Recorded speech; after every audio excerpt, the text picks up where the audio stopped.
The Swan River in Perth is wide, it's quite shallow, and it's actually very protected up near the city.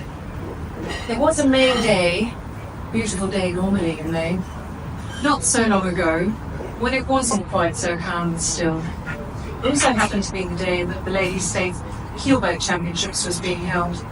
That same day, an international race was leaving from Fremantle, and it was cancelled because of the forecast.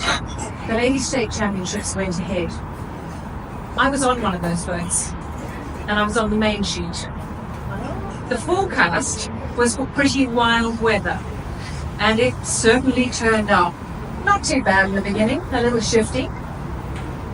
And then the squalls turned up, and they hit us again and again and again.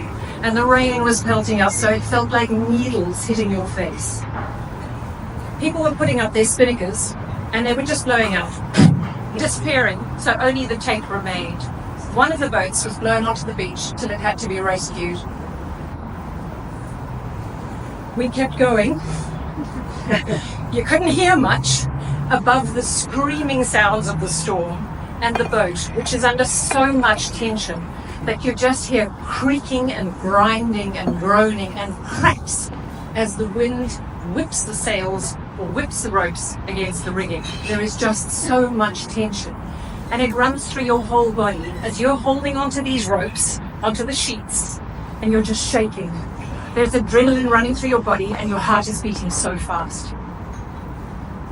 What's that got to do with the price of rare earths? Your favourite pizza topic, or even who's going to lead the Liberal Party next. My premise for you today is that out of chaos comes great opportunity if you know where to look for it. Now at Critica, we had the foresight to understand the strategic importance of rare earths.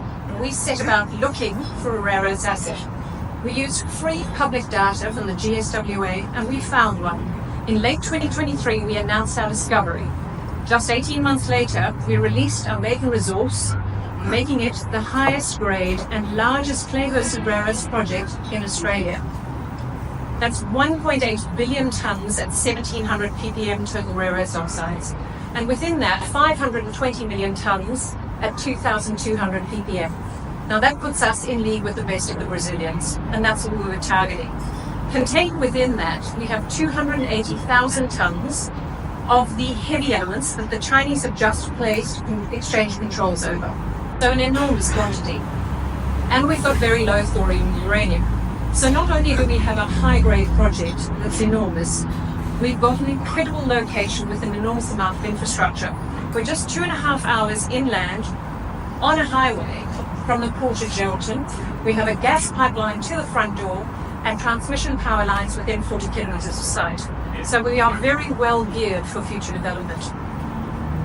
Now that's not all we've done. We took the intellectual property the team developed out of that time and used it to make 5 additional discoveries for just $100,000 in drilling costs, which is quite extraordinary. And within that, what we've seen is elevated levels of those same heavies the Chinese have placed exchange controls on. So 34% magnet rare earth ratio as opposed to the 23% average.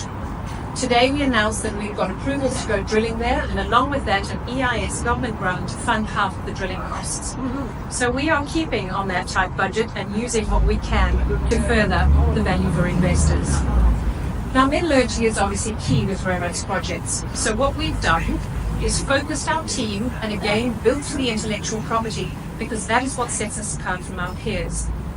With that, we were able to deliver an extraordinary result for the first announcement, which is that using simple flotation at room temperatures on a representative sample, an almost 10 times upgrade in grade, making the value of the product 10 times higher, and we reduced the overall mass by 95% at the same time. Wonderful wins for economics. So we've got a lot going on.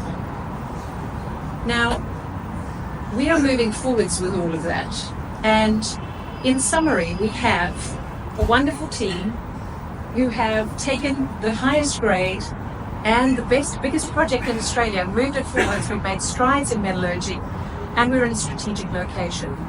Now, we are using all of those aspects together to navigate these very choppy waters that we're all facing. And if you think about it, we're looking at a sea of red for most of us in trading strings. But within that, you have the opportunity to find the right things that can really stand out and turn around. Think about the waves that we've seen in lithium. There have been 3 of them, right? Rising, falling, rising, falling. Did you miss the boat on those investments?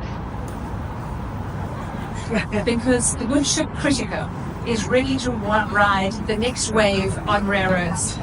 We are geared up. We've got our hands on what matters. And we are ready to ride that wave. Don't miss the boat. Whoa.